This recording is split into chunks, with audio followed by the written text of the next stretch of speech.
If you want to know how to immediately spot a struggling pianist, just look at the way they prepare their hands while they're playing.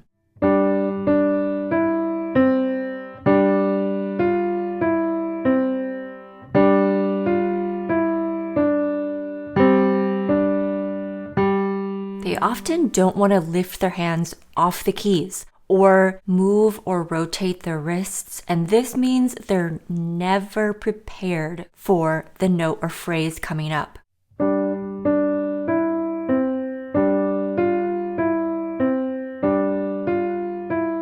And so now the music begins to flow naturally. Welcome to bonus lesson 5. I'm assuming you've done the chord lessons 1 to 5 already, and hopefully they're bonus lessons as well. Today, our focus is going to be on preparation and how to move your hands and fingers in a natural way so you look and sound more professional and you're prepared for what's ahead. Today's agenda is work through Ode to Joy together and review the musical patterns from the core lesson 5 and talk about how to make these more musical and flowing.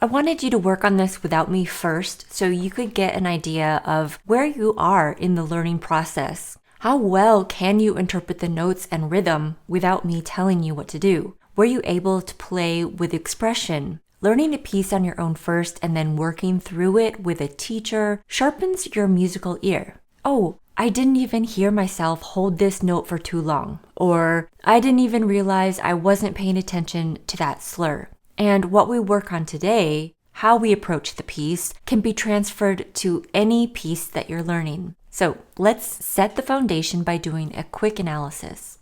Each line is one phrase or one musical idea. Notice that lines 1, 2, and 4 are very similar, while line 3 is the outlier. So in a sense, we really only have 2 musical ideas. A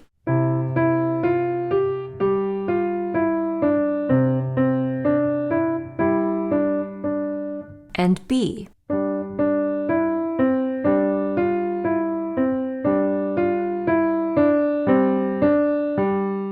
When phrases are similar but not exactly the same, it's important to know when and how they differ. So let's look at the A idea and compare. Line 1 and line 2, they begin the same.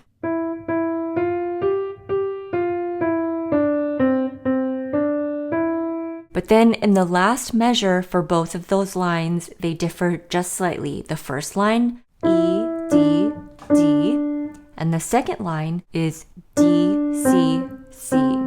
Same rhythm. The left hand, the last measure of each line. First line is just a G, and then the second line, last measure, G to C. Line 4 begins the same as lines 1 and 2. The right hand is exactly the same as line 2, and the left hand has one teeny change in the last measure. To start out, we're going to be in a C position. Let's just look at the right hand to begin. We're in 4/4 time. Finger 3 begins on E.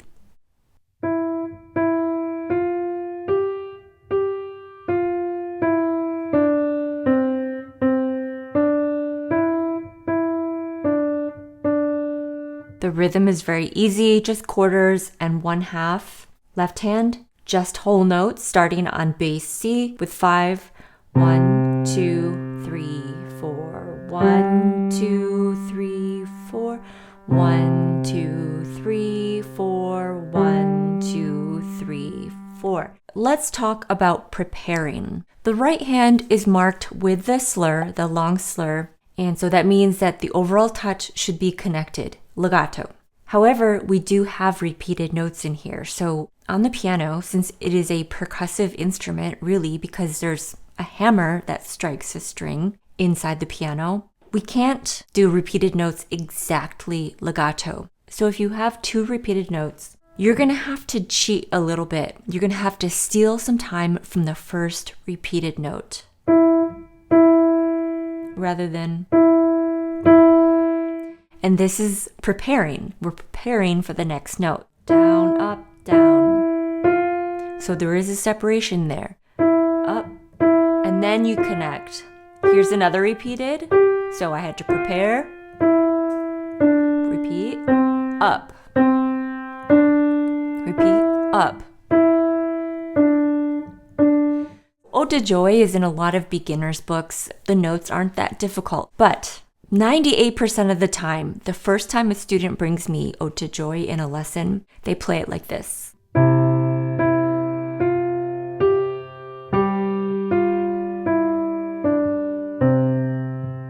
And then sometimes the repeated note doesn't actually repeat. So don't be afraid to lift.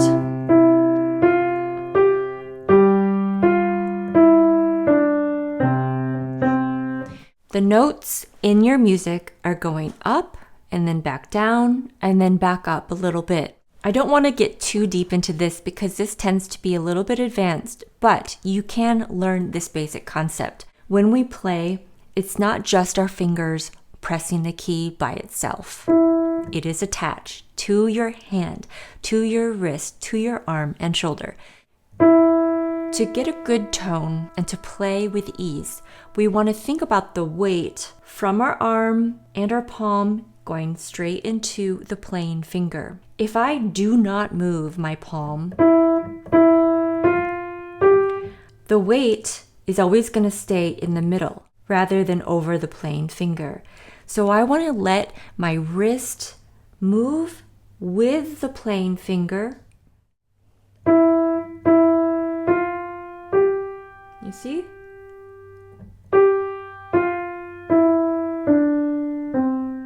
And this prepares us for eventually being able to do, big things up and down the piano. It's not just my fingers moving, it's my wrist moving as well. The left hand has the same kind of idea. It plays back and forth, but it's not, again, just keeping the weight in the center and letting the fingers take all of the job of playing the note.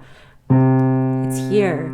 So I'm rotating a little bit here, or you could think of pivoting. And then I pivot back, and back, rather than. So play, pivot.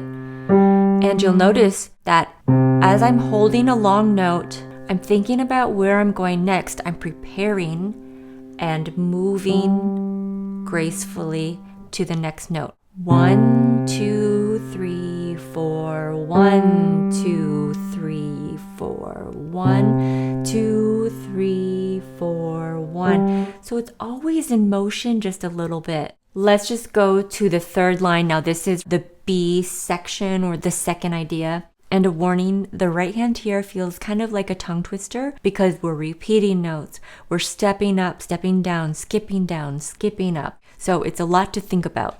Right hand, D, D, E, C, D, F, E, C, D, F, E, D, C, D, and then the last note of the melody is played by the left hand.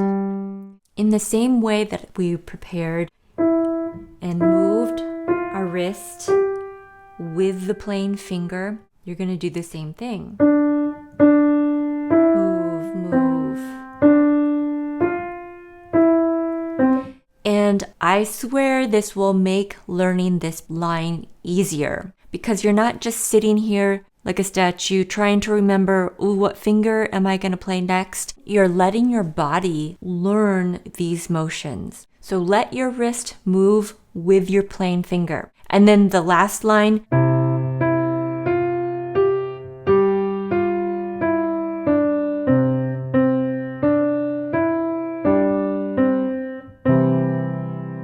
And here. The top note in the left hand has a repeat, so you want to pick it up before in preparation to play that chord. So you cheat that G a little bit, lift early to play on time. Musically speaking, dynamics, we have mezzo forte at the beginning, medium loud. Then line 3, mezzo piano, medium soft. But then we get more intense to the forte. And then in the last line, there is a rit, which is short for ritardando, and that means to slow down. That's an Italian term. 1, 2, 3, 4, 1, 2, 3, 4, 1, 2, 3, 4, 1, 2, 3, 4, off.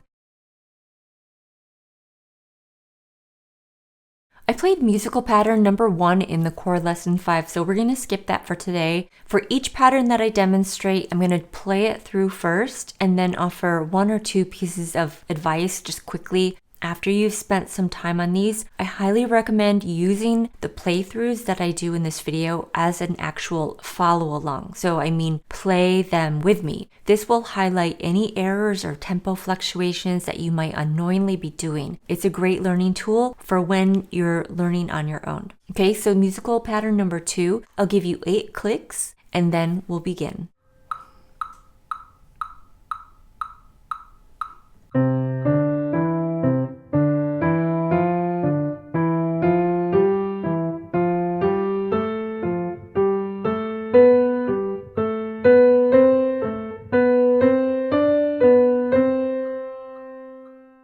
Because of these patterns, how they repeat 1 note higher every time, and we're keeping the fingering the same, this means that we need to actually pick up our hands and move. When you pick up your hands and move, it's not a slide, it's not a rigid thing. It's the wrist first, as if there's a rubber band around my wrist and somebody else, not me, is picking it up from that rubber band. And my fingers are just dangling. It's that motion. It can be straight up, if you're repeating a note, or if you're moving up or down, your wrist is going to slightly lead to where you're going in preparation. So an octave leap, big move down.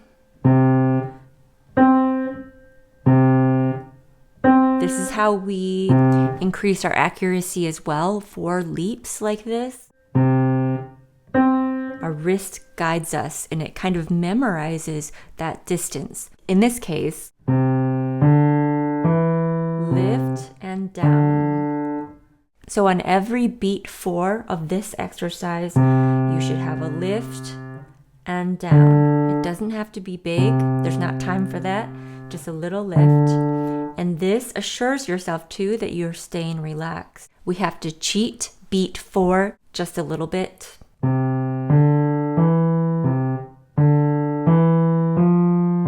But it's not.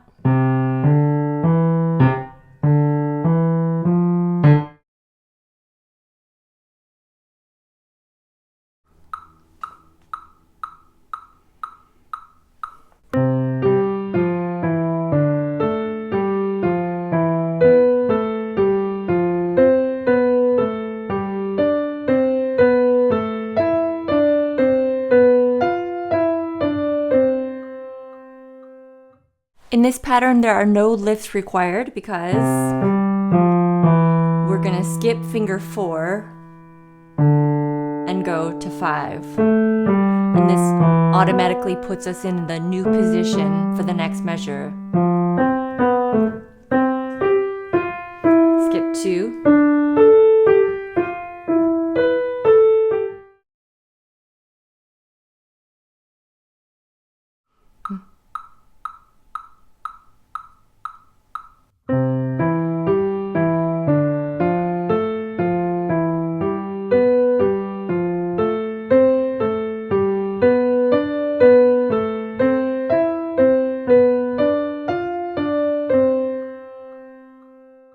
Again, no lifts are needed for this one because we skip those same fingers as we start a new microphrase. One note about preparation. Before you begin a piece, rather than just sit here and then play, think of your wrists and lifting as breath. If you're a singer, you have to breathe in before you sing, right? So this is your breath as a pianist. So before you start, just a tiny little prep beat. This will help you begin musically, and it will help you if you actually breathe in. 1, 2, 3.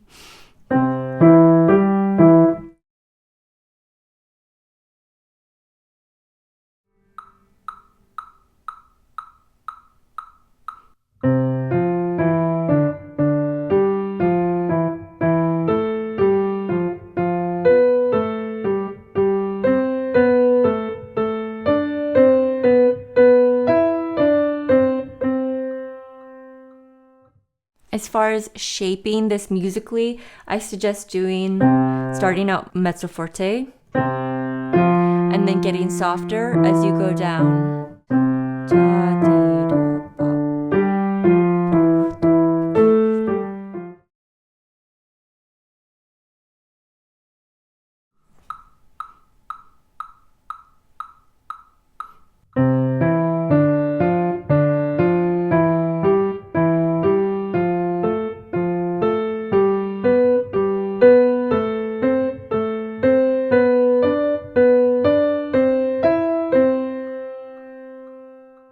Just a reminder about your hand position. There should be a lot of space underneath here. Your knuckles should be the highest point, not this or this or this. And see how I have a lot of space right here? I want you to think of Karate Kid this week. Think about how Daniel was getting frustrated because he was tired of these simple wax on, wax off movements. All he wanted to do was learn how to fight, but what he didn't know at the time was how important these foundational movements were. They needed to be so ingrained and perfected before he was able to move on to the next step. This is where you are in the piano journey right now. Setting your foundation, and you want it to be solid so that you can successfully build on that. So stay patient during this period, work on these flowing movements, making sure you're staying relaxed with those wrists, and take care to create a beautiful tone. It will be worth it.